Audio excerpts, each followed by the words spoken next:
same old place that you laughed about. Row 18, plot 20. The tradition of Festivus begins with the airing of grievances. I got a lot of problems with you people. Another Festivus miracle. Hey everybody, welcome to Now It's Dark. I'm Jim. We're doing a Festivus holiday horror movie review for the movie Splinter. This is a 2021 film. I found it on Tubi. It's also available in a few other places. It's an hour and 18 minutes long. It's a horror thriller, and it is set on, like, the opening is set on Christmas. The movie itself, I guess people may argue after watching this that it's not necessarily a Christmas horror movie, but I look at it in the lens of, if you consider Die Hard a Christmas movie, then I think this definitely qualifies. I mean, the cover art shows the guy in a Santa hat. So with that out of the way, I do want to give a little trigger warning. This movie deals very heavily with the effects of depression, grief, suicidal thoughts, and this movie is very much involved in mental health type things. While it's not cramming it down your throat, it's more of one of those movies where we are introduced to a character who loses his wife and son on a murder on during a home invasion on Christmas. When he comes home, he finds them, and then we fast forward 6 months later into the story where John becomes kind of a recluse. He's got that agoraphobia where he doesn't leave his house. The house has remained the same look as it did in Christmas. So we're talking about, it's June, July now, but the house still has all the Christmas lights up, the tree, and all of that. So this was written and directed by David Bryant. It stars Jane Asher as John's psychiatrist. Bill Fellows plays John. He looks very recognizable. I'm sure I've seen him in some other stuff. His performance is really, really good. This is a small cast film where the story is driven mostly by following this one character, John, and his struggles through coping with grief. But there's more going on. You know, John hears things. He's maybe not always taking his medication correctly, as his psychiatrist often asks him if he's taking his medication. There is an instance when some other people from the outside world try to kind of come in. There's a character, Louise, who shows up at the door and is claiming to be a cleaning person, a home aide type thing, and she makes her way into the house.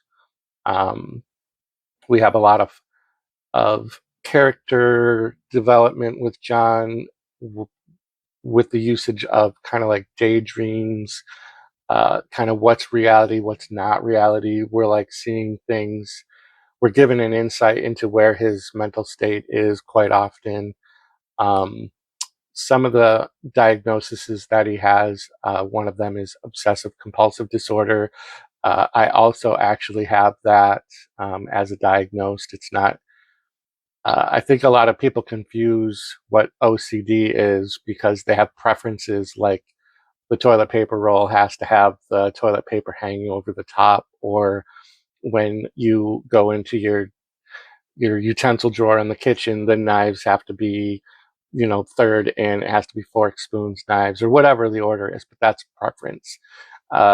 Obsessive compulsive disorder involves like a debilitating effect on you, that where you have to do certain things or you can't do anything. Like it's a mental hurdle you have to get over. You have to fulfill whatever the thing is counting is one of the most common things.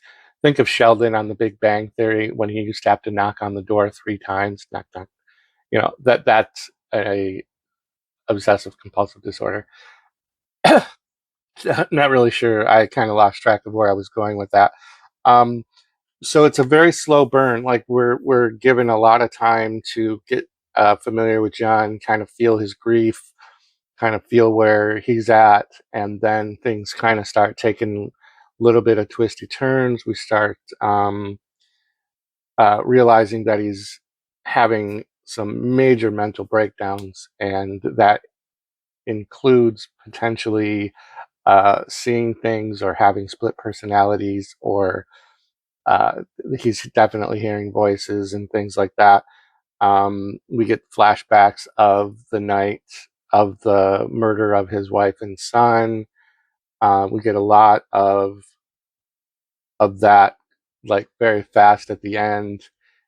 There's a lot of very good psychological dialogue between John and another character toward the end, and also with the psychiatrist. And it's just really a good psychological horror movie. It's thriller, psychological horror.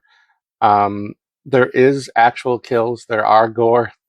Maybe on the gore, not in the traditional slasher sense, but there is actual kills. This uh, does have kills, and you kind of get the meaning behind the title of Splinter.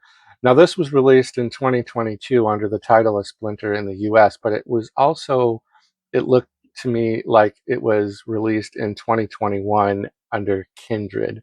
I think Splinter is a better title, and you find out why at the end uh, for that. The ending is somewhat like, leaves you kind of like, I wrote that it messed me up, but it didn't mess me up. But it was really more of a just like, wow, they went there with this, and it was appropriate for the story. But it's not necessarily a twist, but it's kind of just like, are they really going to do this or not? And this is one of those bold movies where it actually takes all the way through John's mental health story. So, anyways, it is a Christmas movie. If Die Hard is a Christmas movie, this is a Christmas horror movie, and that's all. That's all I have to say about that. That's my airing of grievances for this review. Stick to the channel for all sorts of other great stuff all through December and the future, infinity and beyond.